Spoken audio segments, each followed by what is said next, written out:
أعوذ بالله من الشيطان الرجيم. بسم الله الرحمن الرحيم. السلام عليكم ورحمة الله وبركاته. الحمد لله رب العالمين وبه نستعين وعلى أمور الدنيا والدين. من يهد الله فلا مضل له ولا يضلل فلا هادي له. أشهد أن لا إله إلا الله وحده لا شريك له الملك الحق المبين محمد رسول الله صادق الوعد الأمين.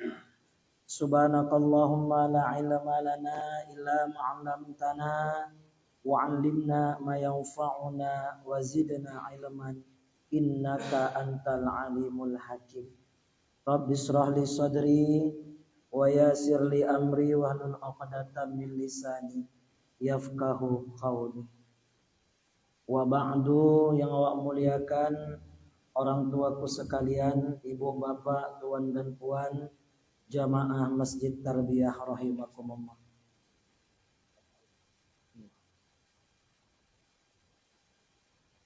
Alhamdulillah, dengan rahmat kasih sayang Allah Ta'ala, kembali kita bertemu pada malam ini untuk melanjutkan kajian kita dengan kajian fikih.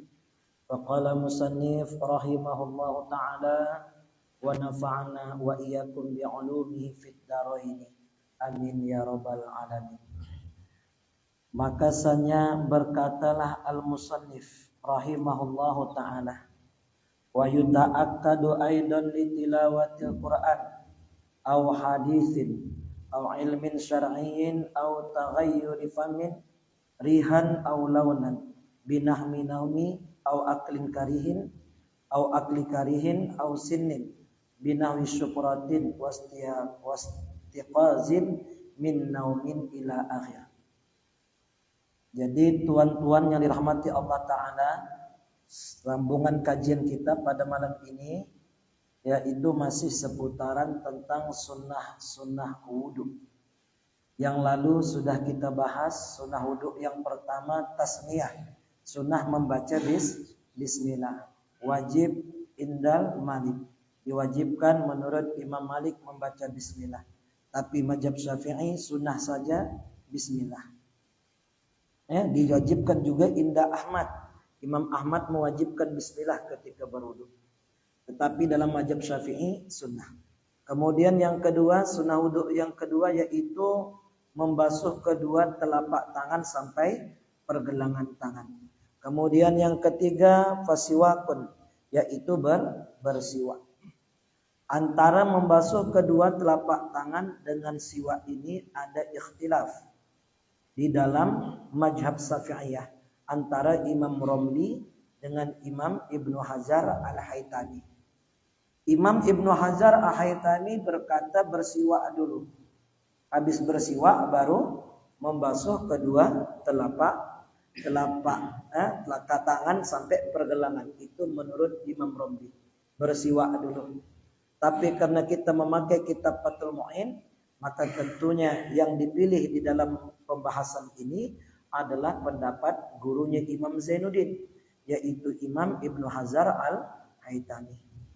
Jadi kaifiat tata cara sunnahnya menurut Imam Ibnu Hajar, yang pertama bismillah, yang kedua membasuh kedua telapak tangan sampai pergelangan, kemudian yang ketiga baru bersiwak.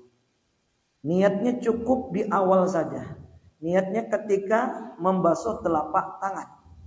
Nanti dilanjutkan bersiwak. Tapi siwak tak perlu lagi diniatkan sunat siwaknya, karena sudah mencangkup tadi itu ketika sunnah wudu waktu basuh tangan. Nawaitu sunnatil wudu, sengaja aku melakukan sunnah wudu. Makanya ketika bersiwak tidak perlu berniat lagi.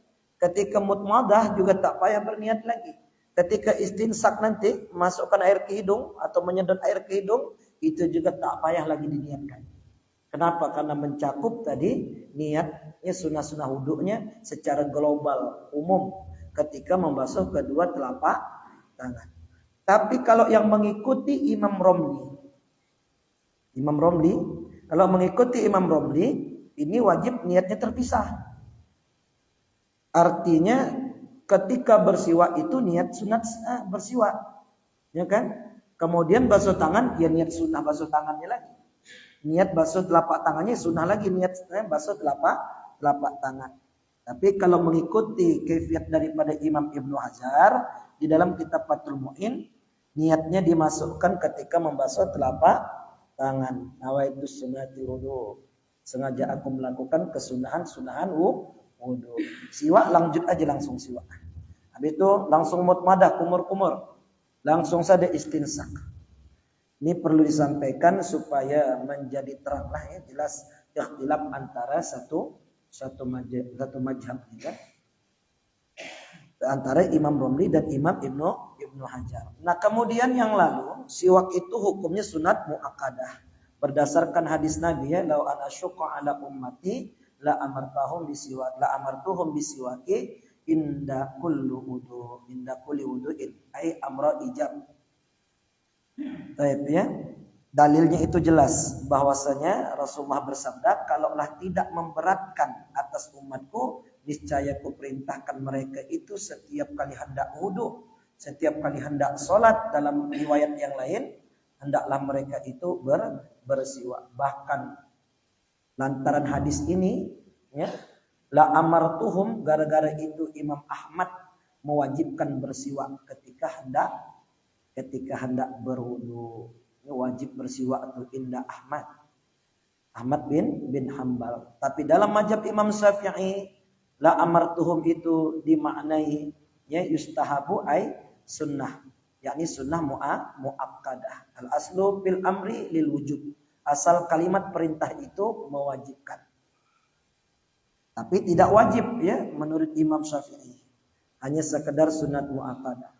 Walikuli salatin, bersiwak itu yang lalu udah jelas lah ya dengan kayu ara. Kemudian walikuli salatin, pada tiap-tiap hendak salat. Meskipun yang lalu memberi salam pada tiap-tiap 2 rakaat. Begitu ya. Kayu ara yang macam ini kayu ara tadi ya. Ini namanya kayu ara. Nah, begini tuh. Disiwakkan ya. Disiwakkan itu maksudnya digosok. Siwak itu artinya menggosok. Nama kayunya kayu ara, boleh dengan kayu yang lain. Yang afdal itu dengan kayu-kayu yang punya bau yang harum. Nah, kemudian bahkan yang lalu telah dijelaskan. Ya, telah dijelaskan yang lalu, yakni berdasarkan khabar hadis Nabi daripada Imam Humaidi bi isnadin zaidin, dengan sanad yang bagus. Raka'atani bisiwakin afdalu min sab'ina raka'atan bila siwak. Di baginda Nabi bersabda, ya kan, 2 rakaat dengan bersiwak. Salat sunat maksudnya nih ya. 2 rakaat salat sunat dengan bersiwak itu lebih utama daripada 70 rakaat tanpa bersiwak. Ada orang mengerjakan tarawih 20 rakaat dengan witir 23 misal. Tapi tak bersiwak. Tak bersiwak deh. Ada orang sholat tarawih 11 rakaat dengan witir, tapi bersiwak. Mana yang lebih afdal? Nah, yang 11. Ya kan? Ada yang 20, tapi dia bersiwak. Yang 11 juga bersiwak. Mana yang paling afdal? Yang 20. Ada yang 36 bersiwak. Mana yang lebih bagus? Yang 36. Udah habis paling banyak ada tuh kan. Itu pun sudah dihapuskan. Ya kan, dulu pernah pada masa siapa? Pada masa Umar bin Khattab ya, 36 ya. Di sini 36 atau 20 atau 11? 11. Mana pun jadilah ya. Nah, yang penting tarawih ya. Tarawih itu dibuat 2-2. Kalau 4-4 itu bukan tarawih. Karena tarawih itu dari kata rohah. Ya kan, disebut tarawih berarti jamak. Kalau 4-4 kemudian 3 itu belum disebut jamak. Musanna lagi itu masih 2. Jadi kalau mau dibuat jamak 2 rakaat salam, 2 rakaat salam, 2 rakaat salam, berarti berapa kali itu? 4 rakaat ya. 2 4 jadi 8 kan? Kemudian 21 atau 3 sekaligus. Tapi kalau 3 witirnya nanti khaliful maghrib, itu perintah Rasul. Kalau misalnya witirnya 3 sekaligus, maka selisihilah maghrib. Diselisihi maghrib maksudnya jangan disamakan macam maghrib, yakni tidak pakai tasyahud awalnya gitu. Baik. Nah kemudian jadi bersiwak itu sholatnya itu tadi kan lebih afdal daripada 70 rakaat.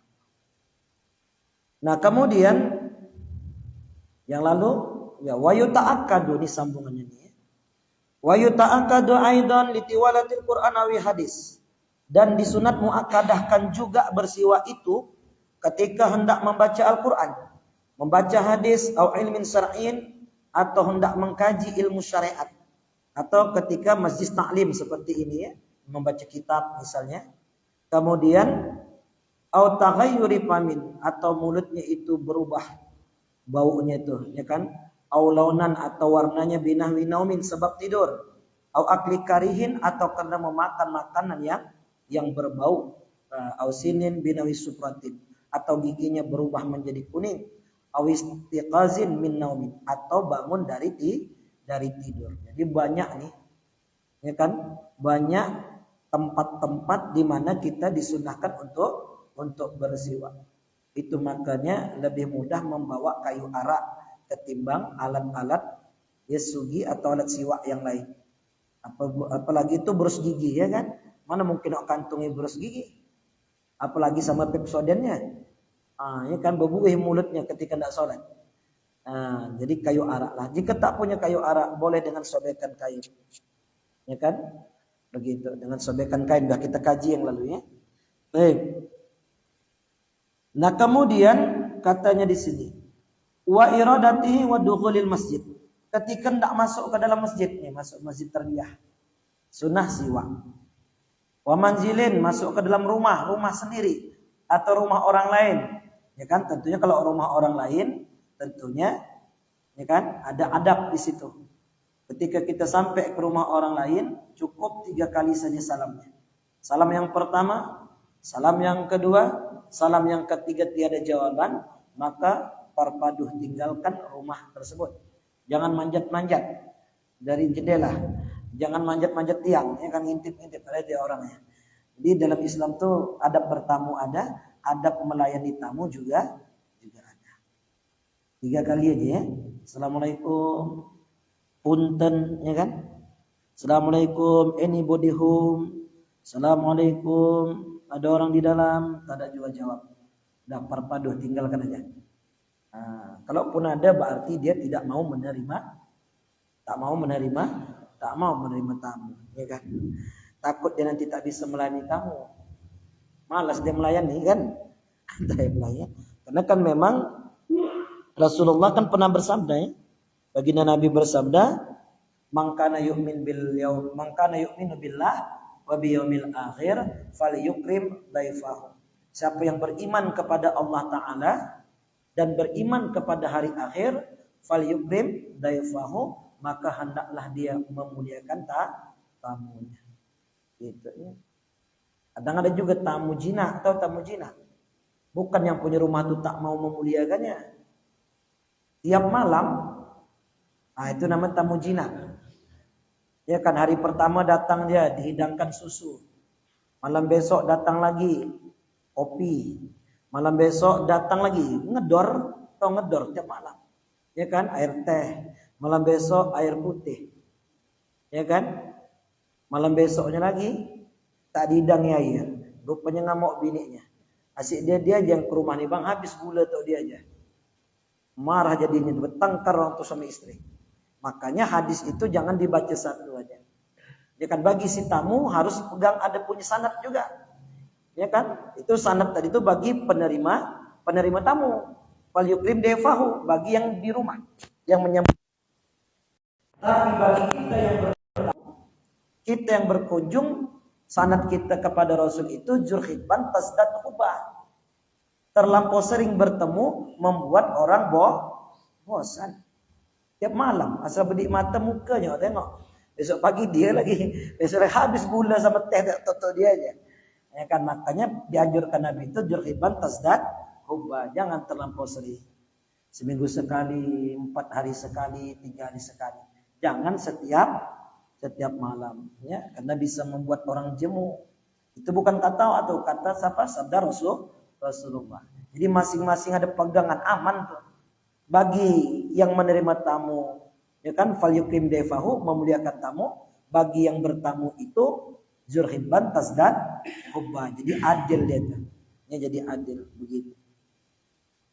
Jadi kalau memegang hanya satu dalil, nanti ya tiap malam dia tuh, tiap malam. Akhirnya 7 hari 7 malam di situ tak dilayani. Nah, dia pun berkata tuh, lantam kan yang punya rumah tuh, pelit kali, ya kan? Air putih pun tak mau dia mengeluarkannya. Padahal 5 hari yang lalu susu pun keluar, kopi pun keluar, teh pun keluar, ya kan? Gitu kira-kira ya. Baiklah. Nah, jadi di sini ya, masuk rumah, masuk masjid, wa sahri. Begitu juga ketika sahur, ini sahur lah. Kapan sahur tuh Ustaz? Ramadan nanti? Bukan. Tiap malam itu ada sahur. Tiap malam ada sahur bagi orang yang mengqadha misalnya Ramadan, atau mungkin yang puasa Senin, Kamis dan sebagainya. Bangun dari tidur kemudian hendak bersahur, bersiwak. Wa indal ikhtidar, ini yang paling penting. Wa indal ikhtidari kama dalla alaihi khabar sahihain. Wa indal ikhtidar, ketika sakaratil maut, ghargharah, ruh di kerongkongan sudah 1 hari 1 malam tapi belum lewat juga, ya kan? Maka disunahkan itu bersiwak. Sebagaimana dalil ya khabar dari baginda Nabi yang diriwayatkan oleh Imam Bukhari dan Imam Muslim, di mana pada hadis tersebut diceritakan annahu yushilu khurujar ruh, bahwasanya bersiwak itu memudahkan keluarnya ruh dari jasad. Jadi kalau kita lazim bersiwak, insya Allah nanti sakaratil maut kita tidak hajab, tidak payah, tidak tercekik-cekik, ngelupur sana ngelupur kemari, ya kan? Nah, begitu kaifiatnya. Tata caranya itu tadi, yakni ketika ikhtidar, annahu yusilu khurujaru. Rasulullah SAW menjelang akhir hayat, ketika hendak wafatnya Rasulullah, itu seminggu sebelum Nabi wafat, itu demam panas ya, demam tinggi. Kemudian ketika hendak wafat ya, pada hari akhir hayatnya itu, dia meminta kepada Aisyah Ummul Mukminin agar diambilkan kayu arak, diambilkan siwak. Kemudian Aisyah Ummul Mukminin menyiwakkan, menggosok gigi Nabi dengan kayu arak Rasul. Setelah itu maka faraqah minad dunya, Nabi pun meninggalkan dunia. Jadi Nabi aja buat begitu ya. Jadi kalau ada orang sakaratil maut atau sakarat ghargharah, ruhnya sudah di kerongkongan begitu, maka disiwakkan saja giginya. Ya, dengan niatnya mudah-mudahan mudah wafatnya dan mudah keluar ruh dari jasad.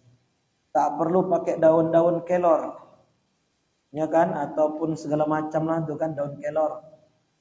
Itu tak pakai daun kelor, suntik mati aja bawa rumah sakit, suntik mati kan. Ya, itu kan daun kelor. Boleh Ustaz pakai daun kelor itu apa? Ya kan? Kata wa begitu Ustaz. Ya silakan saja, tapi ingat jangan nanti berpegangan kepada daun kelor. Ya sama juga, jangan berpegang kepada kayu arak. Itu hebat nih kayu arak tuh. Kalau tidak disugikan tadi tak mati-mati. Berarti apa hukumnya tuh? Nyala-nyala bisa kafir kan? Karena ditauhidnya kepada kayu sugi atau kayu arak. Ya apa bedanya dengan daun kelor? Nah, jadi itu hanya sekedar ibarat bodrek bagi penyakit demam. Tapi demamnya hilang bukan karena bodreknya, karena Allah Ta'ala, karena Allah ingin sembuhkan. Begitu juga karena memang sudah pas waktunya itu. Idza jaa ajaluhum la yastaqiru sa'atan wa la yastaqdim. Tetapi kan kullu muyasarin lima khuliqa. Ini kan kullu muyasarin lima khuliqa. Setiap orang itu akan dimudahkan menuju takdirnya, betul. Setiap kita dimudahkan Allah menuju takdir. Kalau memang takdirnya itu nanti mudah wafatnya, mudah matinya, maka Allah mudahkan juga untuk melakukan perkara-perkara ya, yang sekiranya menurut syariat mempermudah kematian tersebut. Di antaranya itu tadi ya kan, karena memang takdirnya itu memang mau matinya mudah. Ada saja nanti itu ya kan, cara Allah Ta'ala mempermudah kematiannya. Mungkin yang selama ini tak bersiwak dia, tahu-tahu kebetulan anaknya punya siwak, dia siwakkan gigi ayahnya. Kemudian lembut matinya, tenang matinya. Padahal seumur hidup dia tak pernah bersiwak. Tak gimana kebetulan, bukan kebetulan sebetulnya itu ya. Memang sudah ditetapkan Allah begitu. Karena kullu muyassarun lima khuliqa. Begitu ya. Sama seperti orang yang menang dengan curang misalnya. Allah permudah dia itu untuk melakukan kecurangan. Ya kan? Allah mudahkan dia mencari uangnya. Allah jadikan uangnya banyak, Allah jadikan pemilihnya banyak, pengikutnya banyak, dan begitu seterusnya. Ya, begitu perjalanan hidup kita ini. Nah, jadi kalau memang nanti itu misalnya ada orang yang sakarat, maka disiwakkanlah dia biar memudahkan keluarnya roh.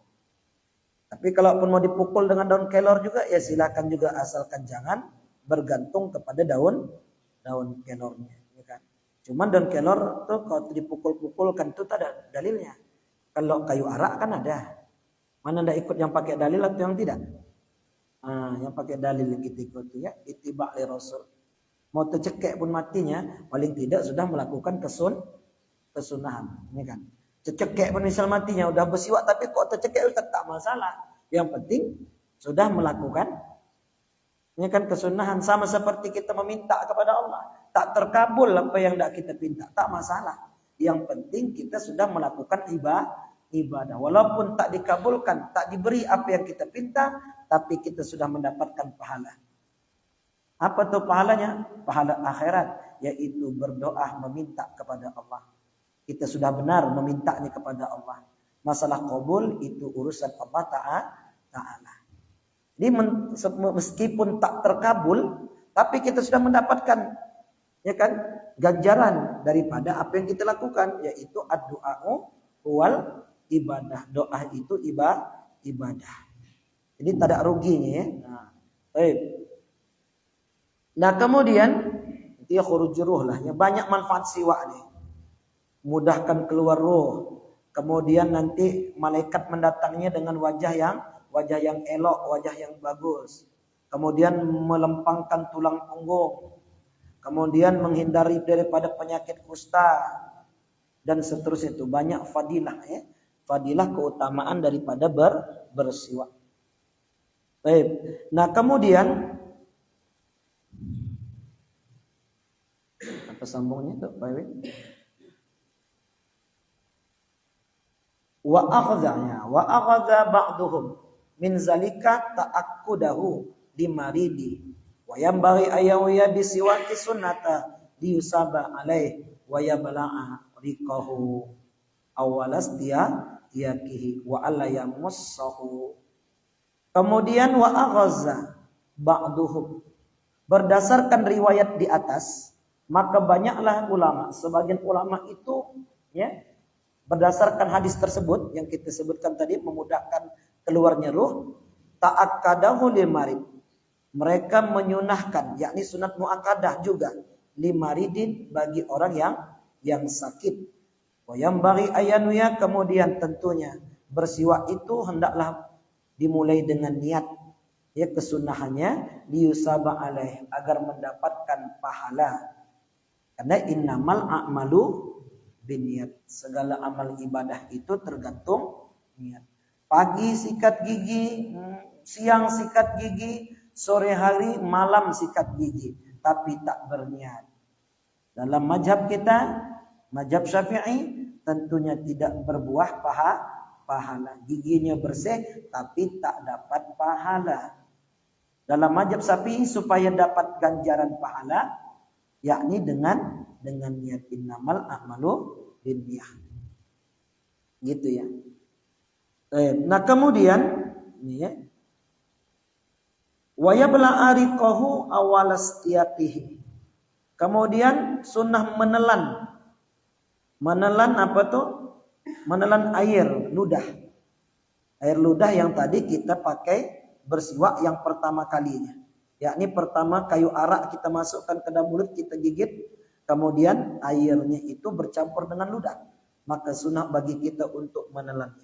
Wa alla yumassahu wa alla yamussahu. Tetapi tidak perlu dicucuk. Ya kan? Tak perlu dicucuk. Ya. Kita ambil kayu araknya, kemudian kita taruh di gigi. Ya, ini kan ada ludahnya nih, telan. Sebagian ulama berpendapat faedahnya akan menjauhkan daripada berbagai macam penyakit. Karena telanan ludah yang bercampur dengan arak yang pertama itu, ya kayu araknya, ya adalah obat dari segala macam penyakit. Begitu kira-kira ya. Baik.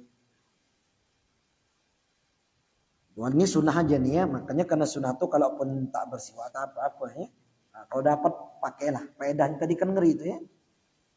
Kita kan ujung-ujungnya kan kepingin husnul khotimah, keluarnya ruh itu dengan mudah kan.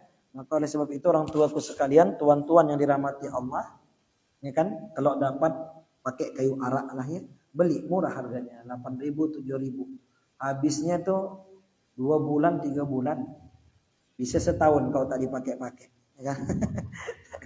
Ada orang tuh dibelinya pakai 3 kali habis itu lupa hilang, tak mana aja begitu kan. Nah, kemudian nyari awal istiqiyatihi qabla siwa. Kemudian au ba'dahu. Maaf ya. Kemudian katanya di sini wayundabu. Nah, sambungannya. Wayundabut takhlil. Wayundabut takhlilu qabla siwaki au ba'dahu. Min asarit ta'ami wasiwaku afdalu minhu khilafan liman akasa. Kemudian yundabu disunatkan takhlil. Kemudian disunatkan takhlil. Apa itu takhlil? Yaitu mencongkel gigi. Pakai tusuk-tusuk gigi.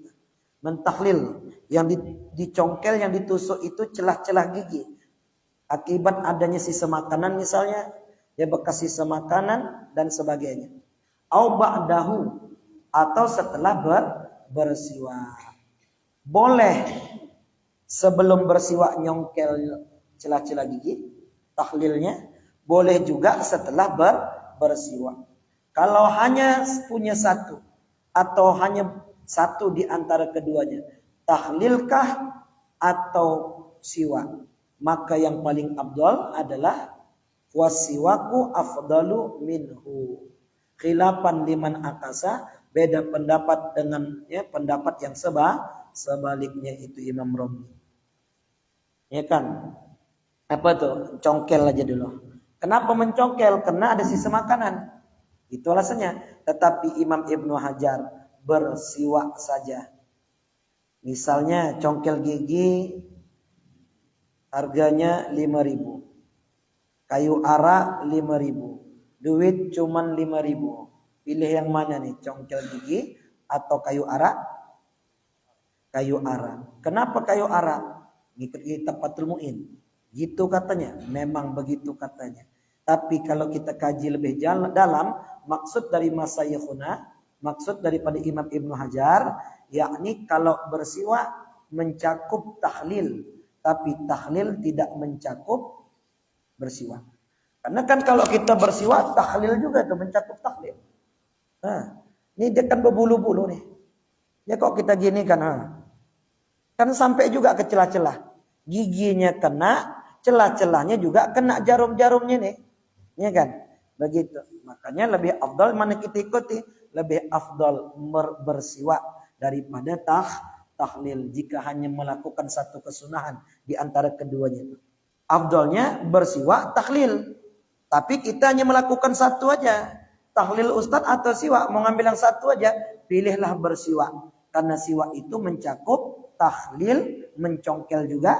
Tapi kalau mencongkel tidak termasuk, ya bersiwak atau sikat gigi. Mana bisa pakai lidi congkel tuh sikat gigi bisa? Gimana gini? Nyala-nyala tercucuk pula ke gusi. Nah, jelas kan ya. Tapi kalau kayu arak mencakup kedua-duanya. Giginya yang kuningnya hilang, kemudian sisa makanan pada celah-celah gigi juga insya Allah hilang. Begitu maksudnya ya. Nah kemudian Tapi kita tidak salahkan ya kalau ada orang tahlil dulu dipilihnya itu. Nah, itu guna ngaji. Pokoknya sudah ngaji itu semakin lapang hati kita melihat perbedaan. Cuman yang ku amalkan yang ini. Lana a'maluna walakum a'malakum. Bagi kami amalan kami, bagi kamu amalan kamu. Tapi tidak saling menyalahkan, tidak saling mengkafirkan, ya kan, tidak saling membid'ahkan dan sebagainya. Ya kan, yang suka tekak-tekak, jerit-jerit, marah-marah itu biasanya kopral ataupun catam. Kalau jenderal tuh senyum aja bawaannya tuh. Coba perhatikan tuh kan. Nah, tapi kalau yang catam memang begitu garang, galak betul. Mana-mana bawa pisau deh. Barang lah pokoknya. Tapi kalau udah jenderal pakai baju safari ya kan, rambutnya pun sebak, biasalah ya. Dulu pernah di Kodam jalan dari tengah. Kan ada 3 pintu Kodam tuh. Kodam Bukit Barisan. Dari sini masuknya ngantar undangan sama Kapten Subandi. Masuk dari sini. Waktu SMA dulu. Masuk dari sini kebetulan teman itu keponakan Tengku Rijal Nurdin, gubernur dulu. Namanya Tengku Rijal Jarjani Nijam. Sekarang jadi pengacara dan dosen di UMSU. Sama beliau nih, adian kelas. Jadi beliau adian kelas. Ikut ke situ. Kalau tanya tuh, kan Tengku Rijal tuh mantan panglima ya, mantan pangdam panglima Tengku Rijal Nurdin. Nah, dia ada 3 jalan. Jangan dari situ yuk, tak boleh dari situ kak, katanya begitu. Udah ayo aja, kita nanti jadi pemimpin juga tuh kalau jangan dari situ. Karena dipaksa ikutlah si Tengku Rijal. Jalan sampai di situ dikokang orang tuh senjatanya. Ada pos penjagaan. Habis itu dipanggil disuruh push up. Tak lama kemudian lewat kapten tadi dengan bintang 1 lewat. Begitu lihat tengoknya berhenti belok. Kenapa kalian nih kok disuruh push up? Kenapa disuruh push up? Ini dan orang tuh lewat dari tengah dan. Terus sudah kami sampaikan yang lewat di sini yang boleh gubernur sama pangdam. Gitu katanya ya, kata penjaga tuh. Dikiranya kami dari kesatuan entah mana gitu. Karena memang pakaian SMA Plus itu kan macam apa ya? Enak dulu SMA Plus ya, pakaian itu seperti pakaian tentara juga lah begitu, ada pangkat-pangkat juga begitu. Jadi ada kesatuan mana. Singkat cerita, akhirnya turunlah yang bintang 1 ya sama kapten tadi. Kemudian dia suruh kami berdiri. Tadi berapa kali kena push up? 20 kali pak. Panggilnya itu tadi itu yang 5 orang atau berapa orang.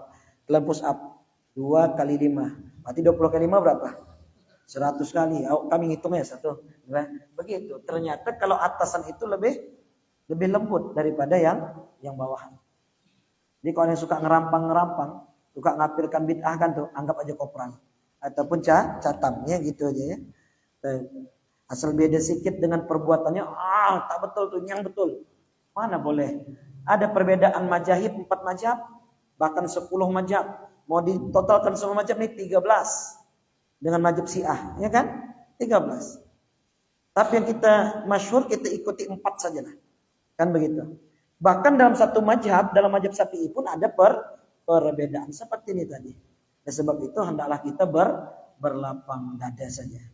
Tapi karena kita memakai kitab Fathul Mu'in, bersiwak lebih afdal daripada bertahlil mencongkel gigi. Nawala yukrahu bisiwaki khairihi, dan tidak apa-apa, tidak dimakruhkan maksudnya. Wala yukrahu, tidak makruh bisiwaki khairihi, bersiwak dengan ghairihi, dengan yang lainnya. Maksudnya siwak orang lain. Tidak makruh bersiwak dengan siwak orang lain. Misalnya Pak Ewin punya siwak, ya kan? Awak ambil siwak Pak Ewin, tidak makruh hukumnya dengan catatan in azina au alima ridahu. Kalau ada izin dari yang bersangkutan atau yang empunyanya, ya. Begitu. Ada izin au alima ridahu, atau kita tidak mendapatkan izinnya, tetapi kita tahu dia itu ridho, tak marah dia. Misalnya punya abang kita, punya adik kita misalnya, atau punya teman dekat. Jangankan kayu arak, makan pun sepiring berdua. Ini kan saking kan akrabnya tuh, makan pun sepiring berdua. Jadi menurut hemat ya, perkiraan kita tak mungkin lah dia marah, tak mungkin dia tak ngasih. Orang makan pun sepiring berdua gitu kira-kira kan. Apalagi tak mungkin dia tak ngasih, apalagi marah. Utangnya ada sama aku 10 juta belum bayarnya, gitu kan. Itu kata mungkin marah gitu. Kalau marah dia nanti, masa gage kayu arak yang 5.000 marah. utangnya 10 juta sama kawan tadi gitu kan. Ya, pokoknya kalau kita ketahui ridho dia, boleh. Tidak makruh hukumnya. Tapi jika tidak ada izin dan kita tidak mendapatkan, tidak mengetahui apakah dia itu tak yakin, ya kita tak yakin dia itu ridho, apabila kita memakai kayu araknya, maka tentunya wa ila haruma, maka tentu hukumnya haram.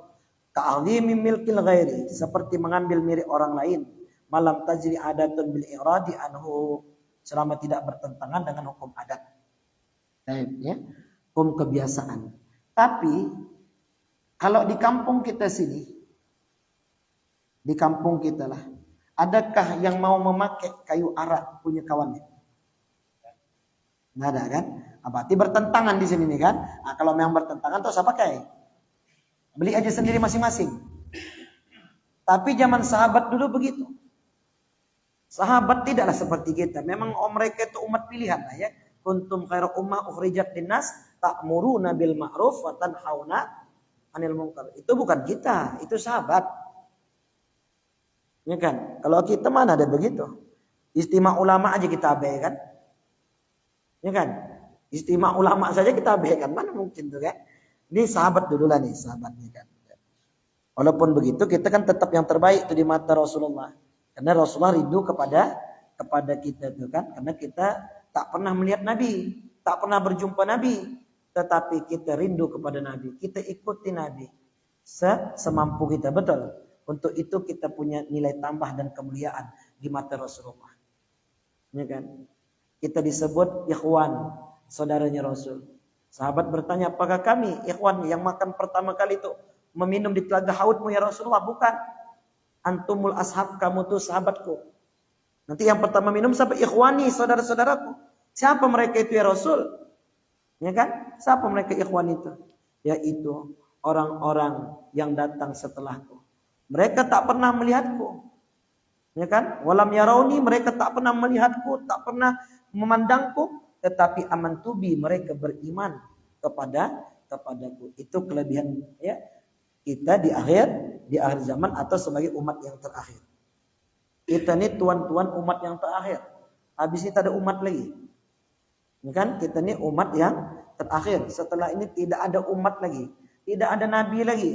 Kalaupun Isa alaihissalam turun bukan membuat ajaran baru, tapi untuk meluruskan yang bengkok, membenarkan yang salah, menjelaskan yang salah, memberi keterangan kepada segala yang salah itu.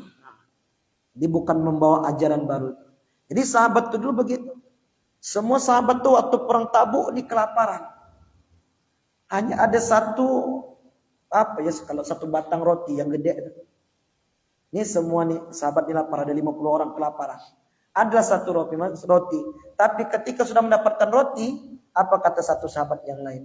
Yang satu itu, yuk makan dulu. Katanya, aduh, kenyang pula aku. Masih kenyang, udah kau aja. Dikasih sama yang satu lagi. Aku pun kenyang juga nih puasa. Tadi lapar nih kenyang. Kasih saja kau aja lah. Iya, bisa pula kenyang. Aku tadi melapar ini hilang pula sakit perut tadi. Sampai begitu satu roti. Bandingkan dengan kita gimana tuh? Pak Ewin makan dulu Pak Ewin gitu kan. Tak sampai ke sana roti itu habis. Itu kan beda kita tuh makom kita sama sahabat kan. Sahabat tuh begitu deh tuh. Rotinya satu biji, orangnya 50, gimana kalau makan? Kalau dibagi 5, mau kecil segini. Akhirnya dia mengalah. Udah kau aja lah. Aku masih bisa kutahan. Kata satu, aku belum lapar lagi. Dia aja lah, kau aja lah. Kata, sampai selesai 50 tadi. Ada begitu lagi pemandangan sekarang? Hah? Mana? Di kenduri arwah aja. Kenduri arwah, piringnya 5. Rendang padangnya 4. Sengaja waktunya berang gini ngambil. Takut tak kebagian. Ya kan? Ya kan? Apalagi zaman sahabat. Nah, beda tuh apa? Mana bisa seperti sahabatnya. Begitulah. Tapi jadilah. Tapi jadilah. Nama itu kan ada derajat tingkatannya kan adanya. Baik. Nah kemudian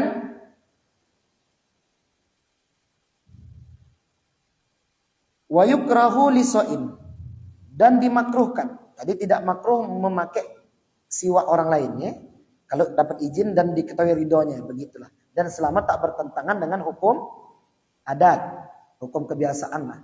Kalau di sini kita orangnya penjijik, ya jangan buat begitu. Ya. Nah, kemudian wayukrahu dan dimakruhkan lisoimi ba'da zawal, dimakruhkan bersiwak lisoim bagi orang yang puasa. Ya, ba'da zawal setelah tergelincir matahari, tergelincir. Keadaan matahari itu dibagi 3. Tulu terbit, ya kan? Zawal tergelincir, ghurub tenggelam. Jadi terbit, tergelincir, tenggelam. Terbit yakni ketika matahari keluar. Sebagian daripada cincin matahari disebut namanya tulu. Cincin matahari itu, ini matahari ini kan bulat. Ini matahari bulat, ini cincin nih disebut cincin ini. Ini laut, nih katakanlah laut. Keluar dikit aja nih, dikit aja nih. Nampak Bapak nih dikit keluar, ini namanya tulu. Udah keluar ke matahari berarti. Bukan mesti nampak sak bulatan semua, tidak. Sebagian cincin aja keluar. Itu disebut namanya tulu. Nanti di bawahnya tuh, ini namanya fajar kazib. Naik ke atas fajar sodik. Ketika fajar kazib, merahnya tuh kalau kita di laut tengah. Makanya cocoknya ngajinya ini kan, kita pesan kapal tongkang berangkat kita ke laut. Baru enak ngaji ini kan. Baru kita buka kitab di tengah laut. Kita tunggu subuh. Biar tahu membedakan mana fajar kazib, mana fajar sodik. Karena kita tak pernah di laut, bayangkan aja lah Bapak di laut sekarang. Ini bayangkan laut, ya kan. Keluar nih di sini. Ini fajar kazib, ada setumpuk merah. Jingga di sini, setumpuk aja tuh, di ufuk timur. Nah, naik lagi matahari tuh. Yang setumpuk tadi di ufuk timur melebar dari utara ke selatan seperti garis warna merah. Ya kan? Itu disebut fajar sodik. Udah terus naik. Masih ada waktu subuh. Tapi kalau sudah keluar separuh atau sebagian cincin lingkaran matahari sedikit aja nongol, maka disebut dulu habis waktu subuh. Jelas kira-kira? Ya. Nah, kalau belum jelas nanti kita ramean ke laut, ya kan? Begitu ya. Jadi zawal itu tergelincir matahari. Pas tuh kalau sekarang zuhur jam berapa? 12:30 kan? 12:30. Katakanlah 12:30 lewat 1 menit. Katakan 12:30 pas. Itu belum zawal. Setelah dia tergelincir itu maksudnya lebih berat ke barat. Jadi condongnya itu berat ke barat. Dia kan dari timur ke barat. Timur di tengah, ini belum zawal. Asal sudah condong, mereng, turun arah ke barat, tuh matahari walau sedikit, itu disebut namanya zawal. Jadi waktu zawal dimakruhkan bersiwak. Ya, makruh hukumnya bersiwak. Begitu dulu. Ketika zawal, indah zawal. Ba'da zawali ya, ketika sesudah tergelincir. Ketika ba'da zawal, sesudah tergelincir matahari dimakruhkan bersiwak. Illam yatakhayyar famuhu binahwi naumi. Ya kan? Illam jika tidak berubah mulutnya ya diakibatkan misalnya seperti tertidur ya, naum karena tidur. Itu waktu zawal. Waktu ghurub tenggelam matahari di ufuk barat, tandanya merah. Di mana merah tuh? Di mana merahnya? Di ufuk barat atau di atas kepala kita? Di mana itu? Ya kan? Di atas kepala kita atau di ufuk barat sana? Ya kan? Di ufuk barat sana tuh kan? Apa di ufuk barat sana atau dekat kita nih? Mana duluan? Ya tenggelamnya merahnya di ufuk barat. Karena kan dia tenggelam tuh. Tenggelam. Jadi tenggelam itu menghantam benda, katakanlah bumi, lautan. Cahaya merah itu dibiaskan ke langit. Nampaklah merah di sana. Di sana saja tuh sudah menghantam sesuatu, ya kan? Bias cahayanya, apalagi dekat kita saat ini berdiri. Paham maksudnya nih? Sana kan merah, sini belum merah, udah masuk waktu maghrib tuh. Kalau di sininya merah Ustaz, di sini masih merah. Ya kan dekat kita ini udah merah. Tadi kan di sana duluan merah. Kemudian dekat kita tuh udah tak merah lagi. Itu sudah nak masuk Isya pun. Jelas gitu ya. Nah, jadi melihatnya itu ufuk barat, merahnya itu di ufuk barat, bukan di atas kepala kita. Baik, nanti kita bahas pada tentang menentukan waktu sholatnya. Itu nanti ada insyaallah. Jajan ya. Sampai di sini dulu ya tuan-tuan yang dimuliakan Allah. Nanti kita lanjut selanjutnya sunnah wudhu berikutnya pamut omadatun fastinshak. Berkumur-kumur memasukkan air ke dalam mulut, fastinsakun dan menyedot atau menghisap air ke hidung, memasukkan air ke hidung atau menyampaikan air ke hidung. Itu sunnah berikutnya. Bismillah, membasuh kedua telapak tangan sampai pergelangan, bersiwak, kemudian mutmadah, masukkan air ke mulut, kemudian lanjut memasukkan air atau menyampaikan air ke hidung. Nah, sampai di sini ada pertanyaan? Ya litiba mengikuti perbuatan Nabi itu nanti. Kita langsung sholat aja nanti ya. Sholat sunatnya ba'da isya saja.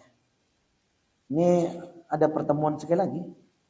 Nah, sekali lagi malam minggu depan insyaallah panjang umur ada pertemuan lagi ya. Jadi kita sampai kajian kita pada malam hari ini yaitu pamut madaton fastinshak, yaitu berkumur, menyampaikan air ke mulut dan menyampaikan air ke hidung berdasarkan hadis Nabi itu. Ya kan, idza tawadda'ta. Ya kan apabila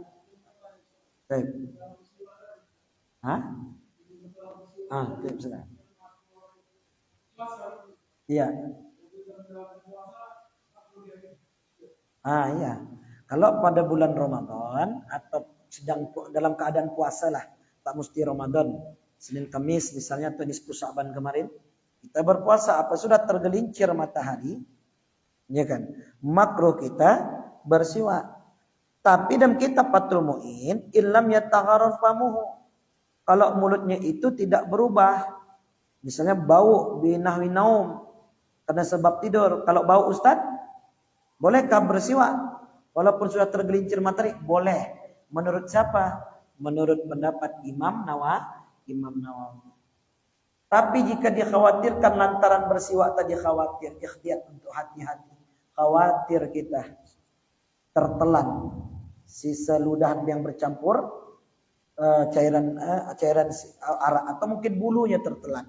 Khawatir kita nanti bisa membatalkan puasa, betul? Maka ikhtiyat untuk kehati-hatian, kalau sudah zawal tergelincir matahari tak usah lagi bersiwak. Tapi Ustaz mulut bau, ya udah tak usah keluar rumah. Ya kan? Betul. Karena kalau keluar rumah itu kan mengurangi pahala aja juga. Kalau kita tuh bau mulut kalau sendiri aman tidak? Berarti kalau kita khawatir bau nanti mulut nih gimana nih? Takut kepajak dicium orang bau, namanya berpuasa. Bau yang busuk di dunia itu nanti diganti Allah dengan bau kasturi di jannah, di surga. Dan ada hikmahnya tuh mulutnya berbau, jadi dia tak sembarang ngomong. Tidak suka berkombur ya kan? Karena mulut bau. Ada hikmahnya itu kan? Jadi salah satu hikmah Ramadan itu mengurangi bercakap karena kalau sudah banyak kali cakap nanti takutnya banyak salah. Makanya di antara tuan-tuan dan awak lebih banyak salahnya bukan tuan-tuan, tapi yang lebih banyak salah itu Pak Ustadz. Kenapa gitu? Karena yang bercakap Pak Ustadz, bapak-bapak mendengar kan begitu kan? Begitu kayak gitu. Jadi Ramadan itu menjaga lisan juga tuh. Jadi hikmah mulut bau, kurangi ucapan-ucapan, mengurangi pembicaraan sehingga dengan mulut yang terkunci insya Allah hati bersih dan orang lain tidak tersakiti hatinya. Karena kadang lisan ini lebih tajam daripada silet, ya kan? Kalau luka tergores pisau, kasih pil atom, itu sembuh tuh 2-3 hari, kering gitu. Tapi kalau udah lidah kata-kata, pisau kata-kata melukai hati, kemana obat tidak dicari? Ya kan, dendam, bahkan selalu jadi kenangan tuh. Walaupun udah minta maaf lebaran, kau maafkan dia, cuman lagi katanya kan? Salaminya aku ya aku maafkan lah, tapi sebetulnya hatiku nih belum lagi bisa. Kurasa mati nanti masih ku ingat salah di sama aku. Tapi tadi kau salaman sama dia, memang salam aja. Tidak kau maafkan tadi. Kalau aku turut di hati nih, gayanya berat lah memaafkannya. Tekenang hati, itu kan gitu, hati itu tekenang gitu. Ada bahaya betul lidah nih. Dulu kan ada begitu tuh. Waktu ziarah kubur ada ibu-ibu dengan anak kecil menziarahi kubur, ternyata ayahnya, suaminya, ya, atau ayah sang anak, dibersihkanlah rumput di kuburan. Habis dibersihkan rumput di kuburan tuh, yang sebelah dekat nih kuburan tuh sebelah tuh kuburan siapa mah? Itu kuburan siapa mak? Katanya bilang mamanya itu kan. Oh itu kuburan pamanmu, abang ayahmu. Oh, kenapa tidak dicabut rumputnya mak? Kau aja nyabutnya ke teman. Ya mak kenapa tak mau cabut rumput? Bukan apa nah, kalau tahu kau nih, paman kau nih dulu, dia inilah yang membuat kami hampir tak jadi dulu nikah. Benci betul dulu sama mak nih. Pedih betul letih mak dibuat dulu, hampir tak jadi kawin sama aku tuh gara-gara paman kau. Roh udah mati pun masih terkenang di hati itu. Jelas kira-kira itu kan? Maka bahaya betul nih. Nah, jadi puasa itu hikmahnya mulut kita bau, ada pada hikmahnya itu kan. Supaya tidak banyak lidah kita melukai hati orang.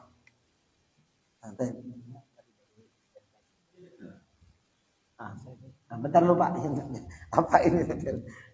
Misalkan ada anak remaja semalam bilang sama saya bahwasanya kami membuat acara apa? Acara dalam bulan Ramadan ini akan ada iktikaf. Jadi dia meminta uang lah dari BKM. Saya bilang nggak bisa.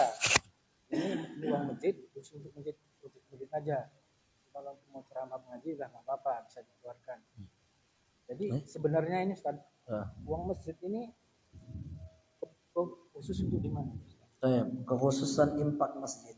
Infak masjid hanya untuk keperluan masjid. Untuk keperluan masjid. Bahkan kalau dia bunyinya infak masjid itu haram diterima khatib amplopnya. Kalau bunyinya infak masjid. Dan permasalahan ini sudah diputuskan. Dulu ketika Ustadz Rajali Umar mendiang, Ustadz Rajali Umar, beliau sakit di Sinar Husni. Kemudian awak mengajar di Masjid Al-Hafiz. Ya kan? Bukan mengisi kekosongan beliau karena beliau sakit. Beliau suruh mengisi kekosongan itu sementara beliau sembuh gitu. Jadi dalam hal itu sampaikan demikian tuh. Di Masjid Al-Hafiz, khatib itu bukan tanggungan masjid. Sehingga dia diharamkan mengambil uang infak masjid. Rupanya mengadulah mereka kepada tuan guru kita, ini kan Ustadz Rajali Umar. Waktu boncengan dekat arah sudah mau masuk ke rumah beliau, ketika naik kereta, Pak Hari kata Ustadz Rajali Umar, apa tuan? Ada Pak Hari fatwakan haram hukumnya khatib menerima kotak infak masjid? Ada tuan. Dari mana Pak Hari dapat hukumnya tuh? Dari tuan guru. Dari ayah haji katanya. Iya, ayah haji itu maksudnya Tuan Haji Ahmad Jirai yang di Titipayu. Dari ayah haji. Iya tuan. Oh, kata dia gitu. Kemudian aku tanya, yang benar tuan boleh atau tidak sebetulnya? Kalau udah begitu kata ayah haji itu, udah betul dah tuh katanya gitu. Jelas kira-kira. Khatib pun tidak boleh menerima uang dari infak masjid. Oleh sebab itu dibuat infak khatib di infak khatib hari Jumat. Sorongkan dah.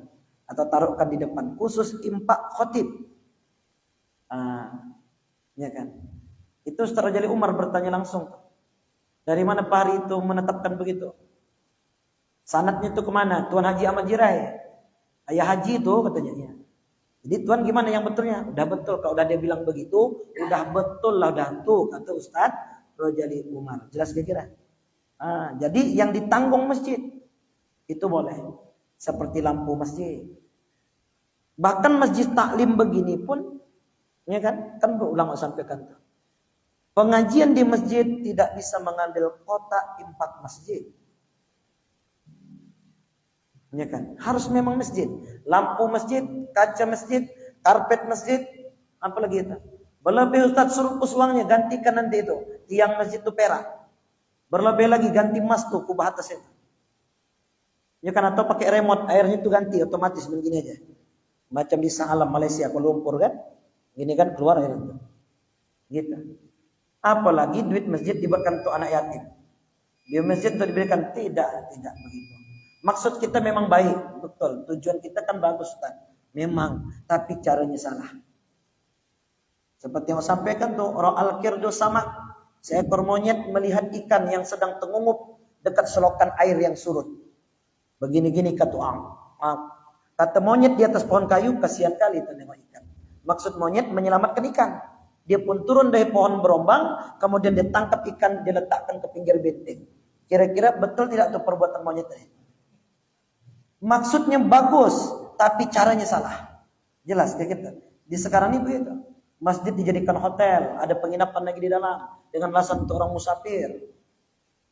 Jangan di dalam masjid, buat di luar. Ya kan? Jelas kayak gitu kan? Iktikaf di masjid bukan nginap di masjid. Iktikaf di masjid itu berdiam diri untuk mendekatkan diri kepada Allah. Bukan sengaja disetel. Begitu sampailah ke masjid, ya kan? Bismikallahumma ahya wa amut. Bukan begitu. Zikir, kalau undang zikir tertidur tetap dapat. Bukan begitu nyampe iktikaf langsung setel, ya kan? Bismikallahumma ahya, itu bukan iktikaf, pindah tidur namanya. Ya kan? Di rumah tak pakai AC, di masjid pakai AC, kan enak tidur pakai AC. Gitu, apalagi siang Ramadan nanti. Dari mana luar mau masuk dalam. Panas sekali luar kata gitu kan. Lupa cuma untuk berteduh aja masjid rupanya. Bukan untuk ibadah, bukan untuk beribadah salat. Jadi untuk hal yang seperti itu saja tak boleh mengambil uang. Makanya berulang saya sampaikan tuh, kalau supaya boleh itu gimana Ustaz? Buat impak masjid dan sosial masjid, atau buat dua kotaknya. Impak masjid, sosial masjid, atau kegiatan masjid. Udah. Kegiatan masjid bebas lah. Jangan tuh anak yatim. Ada kegiatan masjid membersihkan gorong-gorong, boleh ambil tuang itu. Namanya kegiatan.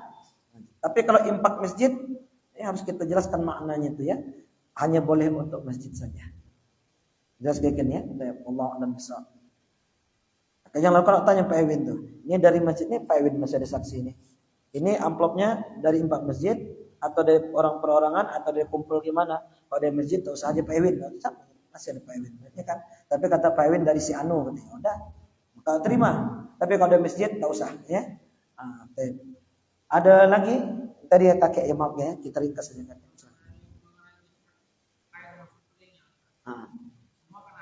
Had betul. Iya, iya.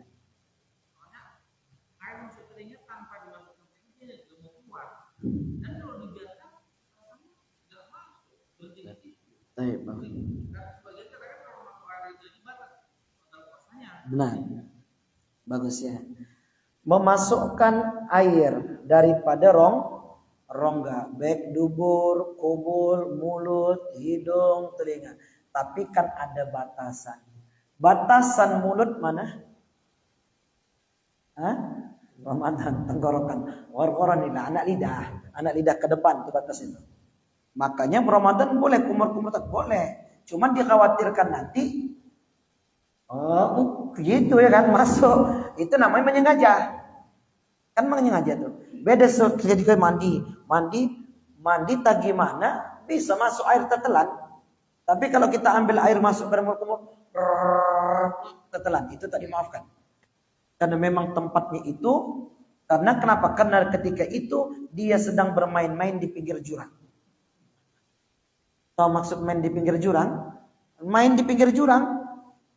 Hati-hati tuh. Kalau udah main di pinggir jurang lah.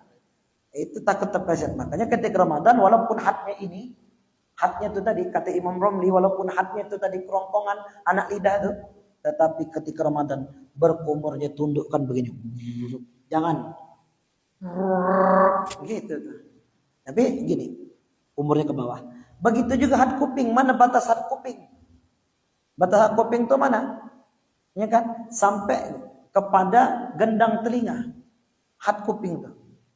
Tetapi dikhawatirkan, ya kan? Pada yang merah kuping nih, ini kan kuping ada lubang. Ada setengah senti itu batasannya itu. Setelah itu nanti itu langsung masuk ke kerongkongan. Ini makanya THT disebut tuh. Mulut, hidung, telinga nih satu saluran. dia bertemu di nanti itu kerongkongan. Paham maksudnya itu? Jadi kalau kita masukkan air nanti itu sengaja begini, karena kuping kita tadi apa tadi kayak kemasukan air, maka biarkan saja, itu yang lebih aujah. Masuk air ke telinga agak berdengung lah, ya bising gitu kan. Memang tak nyaman, udah nggak nyaman itu kan. Masukkan khawatir, boleh ambil congkel gigi Ustaz, boleh, tapi jangan ditenggelamkan sampai kepada batasan hati tadi yang merahnya. Dia kan kurang lebih dari 1 senti daripada lubang telinga ke dalam. Bagaimana mengukurnya? Kan begitu. Maka alal aujah yang paling benar menunggu sampai waktu berbuka. Menunggu sampai waktu berbuka. Nah biasa itu kalau air masuk ke kuping itu kan kalau mandi di sungai. Betul tuh kan? Adalah orang lompat mandi di sungai. Wah, begitu lompat tetelannya air. Masuk ke kuping, masuk ke hidung. Keluar dari sungai. Kenyang rasanya tuh. Ya kan? Batal apa tidak? Tak batal, karena tak sengaja. Besok pagi ulangnya lagi. Besok ulang lagi, batal. Gitu kan? Berarti udah ada makos, kan udah ada contoh tadi itu, udah ada pelajar tadi. Karena sekiranya itu ternyata itu anggaplah lompat ke sungai itu jurang. Apabila kau sudah dekat di jurang ternyata terpeleset, maka besok jangan lagi main di jurang. Jelas kayak gini kan? Ini kiasnya sama juga banyak. Seperti orang yang berjima dengan istri. Boleh tidak dari belakang? Mohon maaf. Ini fikih, ya kan? Boleh tidak berjima macam kambing? Macam binatang, macam kambing lah ya. Dari belakang dia tuh berjima dan istri. Boleh apa tidak? Boleh. Tapi ulama hukumnya apa? Makruh. Kenapa dimakruhkan ulama? Kenapa dimakruhkan ulama? Kenapa tuh? Karena dekat dengan jurang. Takutnya nanti tak sampai ke depan. Kan mohon maaf ya, kena pendek ya kan, masuknya ke yang lain. Itu sengaja atau tak sengaja? Sengaja tuh, karena main di jurang. Nah, jadi pandai-pandai lah bawa diri ya kan. Tengok-tengok aja ngawak. Kalau gaya-gaya tak sanggup jangan dari belakang. Mohon maaf nih, tak masih kedubur ya kan, haram hukumnya itu. Begitu juga itu. Jadi hukumnya makruh saja tuh ya. Ada yang kita mandi ya kan. Kemudian tuh masuk air ke telinga tuh makruh saja tuh. Kalau mau dibersihkan tadi kayak kalau tidak sampai kepada kerongkongan tuh mengalir sampai ke kerongkong airnya, yaitu dari gendang anak telinga itu, maka makruh hukumnya. Termasuk mandi di siang hari ketika terbincir matahari, makruh hukumnya. Ya kan? Nah, makruh itu pun makruhnya kecuali badan kita kotor. Maka dimaafkan, tidak makruh. Ya kan, ala kulli hal Ramadan itu lebih baik sendiri aja lah. Ya kan, bersuluk awak. Habis siap sholat balik ke rumah. Waktu sholat ke masjid lagi, habis siap sholat ke rumah lagi. Begitu seterusnya. Wallahu a'lam bishawab. Nah, insyaallah minggu depan itu bolehlah ya kita bahas tentang Ramadan. Nanti itu ngaji apa subuhnya di mana? Oh, ini apa? Hidayah belum tahu. Katanya di Hidayah katanya. Apa tuh? Nah, dekat Audit kemarin ke rumah. Muhtadi katanya. Masalah tapi gimana nanti lah ya. Awak ikut aja gimana ini. Nah, biasanya awak libur Ramadan. Ya kan. Tapi untuk tahun ini memang tetap mengisi ya subuh dan sore. Karena ada juga permintaan minta tolong kementerian tuh ada jemaah Ustaz Antoni kan yang di Baitur Rahman. Masjid Baitur Rahman sana. Kalau minggu tetap di Al-Fajr. Jadi lebih utamakan di hamparan Perak Ramadannya. Subuh dan sore Ramadan. Di luar tentunya awak kurang kena maklum kan. Ngamalkan ilmu kita Pak, kalaupun tak mengaji ngamalkan ngaji aja bilang ngamalkan gaji. Ya kan? Nah, jadi kalau pas tak ngaji nanti Ramadan di sini mengamalkan kaji. Ya kan. Begitu kira-kiranya. Mudah-mudahan pertemuan hari ini bermanfaat dan semoga Allah Ta'ala melapangkan hati kita, memberi kepahaman ke dalam hati kita, baik bagi yang menyampaikan ataupun yang mendengar. Wallahu a'lam bishawab. A'udzu billahi minasyaitonir rajim. Bismillahirrahmanirrahim. Alhamdulillahi rabbil alamin. Wassalatu wassalamu ala asrafil anbiya'i wal mursalin wa ala alihi wa sahbihi wa salim ajma'in. اللهم اغفر لنا ذنوبنا ولوالدينا وارحمهما كما ربيانا صغيرا ولجميع المسلمين والمسلمات والمؤمنين والمؤمنات برحمتك يا أرحم الراحمين. اللهم اهدنا إلى صراطك المستقيم كما صراط الأنبياء والمرسلين وأولياء والشهداء والصالحين. اللهم أنت يا فتاح افتح لنا فتوح العارفين وارزقنا فهم المرسلين ونجنا من قوم الكافرين. اللهم بارك لنا في صعبان وبلغنا رمضان برحمتك يا أرحم الراحمين. ربنا آتنا في الدنيا حسنة وفي الآخرة حسنة وقنا عذاب النار. سبحان ربك رب العزة عما يصفون وسلام على المرسلين والحمد لله رب العالمين. السلام عليكم ورحمة الله وبركاته.